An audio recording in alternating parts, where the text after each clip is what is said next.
dear politicians in Brussels, please tell Denmark that we have to make the carbon tax, of course, but do it other countries also. La planète étouffe, les catastrophes climatiques se font toujours plus dévastatrices et la lutte contre l'effet de serre est un impératif pour l'Europe. Mais les moyens d'y parvenir sont loin de faire consensus, surtout lorsqu'il s'agit du secteur agricole. Je suis au Danemark, l'un des pays les plus ambitieux de l'Union en matière de réduction des gaz à effet de serre. Dernière initiative du gouvernement danois, l'instauration d'une taxe carbone sur l'élevage à partir de 2030, une première mondiale. La mesure, qui doit encore être votée par le Parlement danois, est controversée. Selon ses détracteurs, elle n'aura notamment que peu d'effet sur le bilan carbone de l'élevage. L'Union européenne veut devenir neutre en carbone d'ici 2050, avec pour objectif intermédiaire de réduire les émissions de gaz à effet de serre ou GES d'au moins 55% d'ici 2030. Mais il faudrait pour cela, selon les experts, que les GES provenant de l'agriculture baissent de moitié. Le secteur génère 11,4% des émissions de gaz à effet de serre en Europe. La plupart de ces rejets sont dus à l'élevage. Ils proviennent surtout de la digestion d'aliments par les bovins et les ovins et du stockage de fumier de bovins et porcins. S'y ajoutent les émissions produites par l'épandage d'engrais chimiques et le fumier épandu par les agriculteurs ou excrété par les bovins. La France, l'Allemagne et la Pologne sont les plus grands émetteurs de GES d'origine agricole dans l'Union européenne. Mais le Danemark, grand exportateur de produits laitiers et de porc, n'est pas de reste.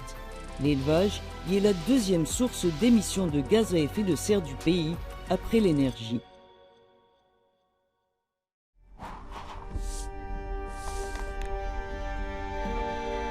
L'agriculture occupe plus de la moitié du territoire du Danemark, une surface presque entièrement consacrée à l'élevage. Je suis ici dans l'une des fermes porcives de la région de Sealand, qui, avec les élevages bovins, sont les cibles principales de la taxe carbone que le gouvernement veut instaurer sur l'élevage, une mesure dont l'efficacité ne convainc pas du tout le propriétaire des lieux et responsable de l'association danoise pour une agriculture durable. On this farm we have 800 sows. They produce around 28,000 pigs a year. I sell the pigs when they are 30 kilos to Germany and Poland and other countries because I get the best price on that market. I can say we use the best technology to keep the pollution as low as possible. These pigs are 3 weeks old. The crate here in here is very clean all the time because the floor is open. So the poo-poo, it goes down to the floor. And under the floor we have a technology with some pipes. They cool the manure all the time. And it makes some energy. So we use the energy from cooling the manure to heat up the house for the small piglets, which is a really good idea and good for environment. We don't have this pollution of the air. So we don't have the steam, the damp of the nitrogen going to the system, to the ventilation we have up here and out in the air. Here we have the manure tanks. This one we just got a new top on so we don't get any pollution to the air. There's also a lot of gas from methane and going up, so this is stopping that. And the other tank we have to change the top because it was old. Now I know where the smell comes from. Now you know where the smell comes from. We use the manure from the pigs in the fields, so also there it's going around in the system. And we also have a plan of taking the manure to a place where they can make energy out of it. 40% of all the gas in Denmark is from biogas, which means that we take the manure from the cows and the pigs and put them to a factory, so they put out to the consumers, to the citizens. Selon l'agriculteur, l'introduction de la nouvelle taxe sera contre-productive.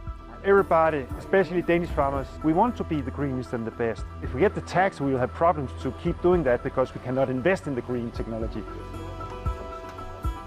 This is the only country who wants to make taxes, and taxes is not good from the market. If we get a carbon tax, I'm not going to be competitive to the other countries, so I'm going to stop having my sows. I'm still going to have the fields and trying to get along, but I'm not being able to have a production like this.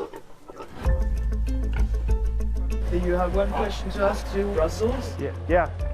Dear politicians in Brussels, please tell Denmark that we have to make the carbon tax, of course, but do it on the other countries also. All the countries in the world would be best, but at least in Europe that we could do it at the same time. It's not good for one small country who is really dependent of the competition.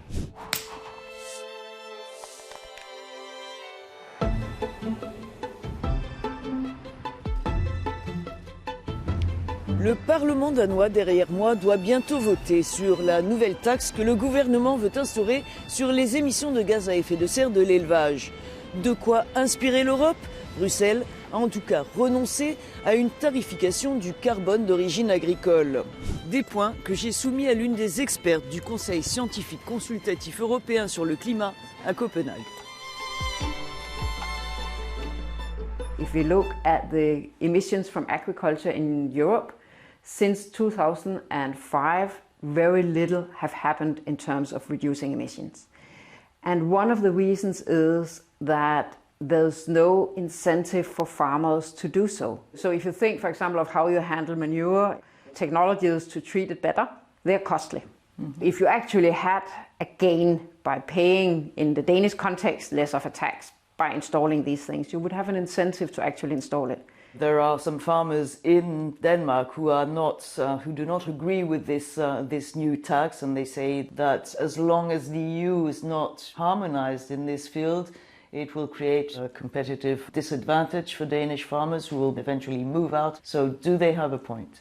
One of the critiques of implementing a greenhouse gas tax in Denmark in agriculture has been a concern of what is called leakage, so that the production and thereby the emissions move to other countries. And that's where the EU as such has a large role, because the more common policy we have in Europe, the less leakage there will be for the individual countries, because other countries also have to reduce emissions. I think we need to implement some sort of pricing mechanism in agriculture to give an incentive to reduce emissions.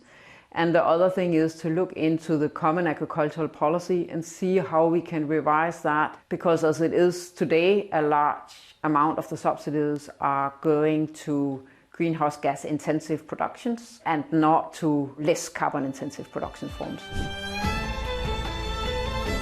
Sous pression des agriculteurs, l'exécutif européen a en tout cas renoncé cette année à intégrer des mesures spécifiques à l'agriculture dans ses objectifs climatiques pour 2040.